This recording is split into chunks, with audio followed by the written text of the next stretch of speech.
In 2015, an ROV, remotely operated vehicle, descended into the depths of the Caribbean Sea. It belonged to Colombia, and it was searching for a long-lost treasure ship. At the depth of 9,000 feet, the operators could see their goal, a Spanish galleon, San Jose, that sank in 1708. The rumor has it that the ship was transporting 200 tons of treasure on board. For more than 300 years, no one knew its exact location. Yes, in the 21st century, we are still finding lost treasure ships. According to UNESCO, there are 3 million undiscovered shipwrecks in Earth's oceans, lakes, and rivers. But not all of them are treasure ships. Some have historical value, like the famous Titanic. Others fascinate historians because of their location. Could you imagine a shipwreck in the cornfields of Kansas? That's where a steamboat, Arabia, sank in the mid-1800s. It once sailed on the mighty Missouri, but because of shifting sands, its wreck ended up half a mile from the river's present channel. Well, at least the ship and its cargo were retrieved. It's not always the story with other more lucrative shipwrecks. One of the oldest wrecks researchers still haven't found is Flor de Lamar. That's Portuguese for the flower of the sea. It went under the waves in 1511, somewhere near the island of Sumatra in present-day Indonesia. The vessel belonged to Portugal. It was a carrack. These ocean-going ships were ideal for the high seas. The Portuguese carrack operated on the route from Europe to India. On its last voyage, it set sail from Malacca in what is today Malaysia. But a storm prevented it from going further. Most of the ship's 400 crew members perished. But what happened to the treasure Flor de Lamar was hauling? After all, this was one of the largest treasures ever assembled by the Portuguese. Estimates put the booty at more than $2 billion in today's money. Some say that the ship's owners recovered much of the gold, silver, and copper coins. Other sources say that the treasure ended up in the sediment on the seafloor. Whatever was the case, it's unlikely that someone will make a fortune from it. The ship's history means that at least 3 world countries lay claim to it: Indonesia, Malaysia, Portugal. Renting a salvage ship isn't cheap these days. The explorer who finds the ship would hardly break even. So, let's maybe look for other wrecks. Merchant Royal, for example. Yes, it sounds like a game you would play on your phone, but this was a real ship. It was an English vessel that sank close to home.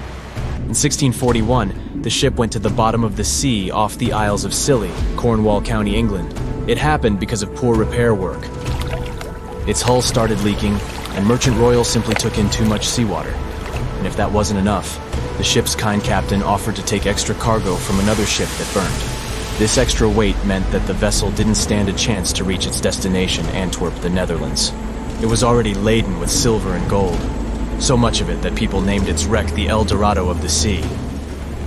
And then, in 2007, there was a real breakthrough. A private salvage company thought they had located the ship, but its haul disappointed them. It was just half the money they expected to see.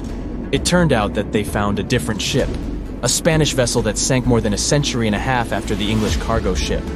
So, how much treasure did they originally expect to find? Over $1 million in today's money. Time for a short history quiz. Can you name Christopher Columbus's 3 famous ships? Yes, there was Nina, then Pinta. And what was the third one? Santa Maria is the correct answer. And that was the only ship that never came back from the New World. The fleet's flagship was twice the size of the other 2. It ran aground somewhere in Hispaniola in 1492. Don't worry if you've never heard of this land before. That's modern-day Haiti.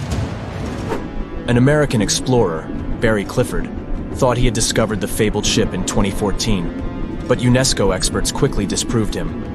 The wreck had copper fasteners, which were typical of late 17th and 18th century ships. At the time of Columbus, shipbuilders used wood or iron to construct the hull. So the search continues, but in this case, money is not the main prize.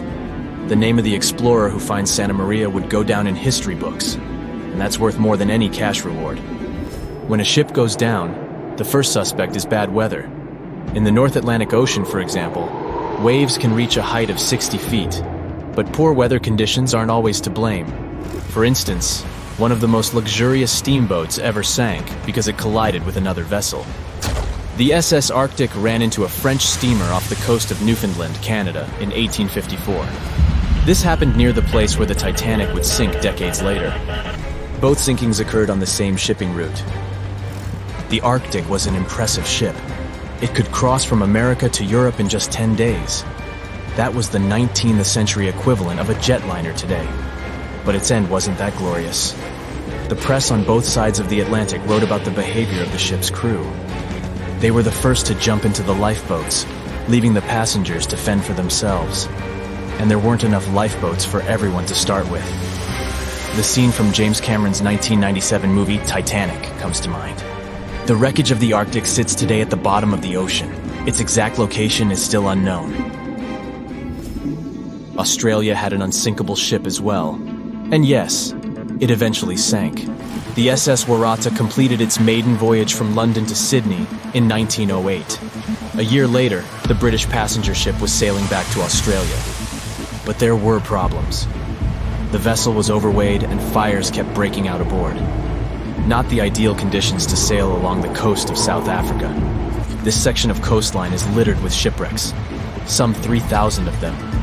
Sadly, Warata became part of this bleak statistics. It disappeared somewhere between Durban and Cape Town. The ship sailed into a hurricane, and no one saw it ever again. This is one of the most mysterious disappearances at sea ever. Researchers named the Warata Australia's Titanic and the lost ship of South Africa. The only way to know what happened to 200 people aboard is to find the wreck. And it's not like people haven't tried. During the 1980s, 6 expeditions attempted to locate the shipwreck. They all came back empty. One researcher openly admitted that after 22 years of searching for the ship, he had no idea where it was. Earth's oceans aren't the only treacherous bodies of water. Take the example of a French vessel that sank in a lake. The ship's name was the Griffin. This was the largest ship that sailed up the Great Lakes between the United States and Canada. In August of 1679, it landed on an island in Lake Michigan. The ship and its crew were on a trading mission with Native Americans. After loading animal pelts, they set sail to Green Bay. NFL fans will know where this city is. But the vessel was caught up in a storm and never reached its destination. This is where the mysterious part of the story begins. You would think that it was easy to find a shipwreck at the bottom of a lake. The average depth of Lake Michigan is close to 280 feet. Compare that to the average depth of our planet's oceans of 12,000 feet. Despite these numbers, no one has been able to locate the wreck for more than 300 years.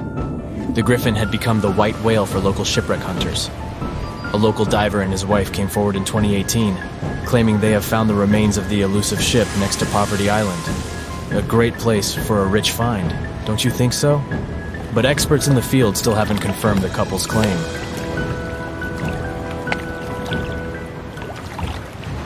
That's it for today. So hey, if you pacified your curiosity, then give the video a like and share it with your friends. Or if you want more, just click on these videos and stay on the bright side.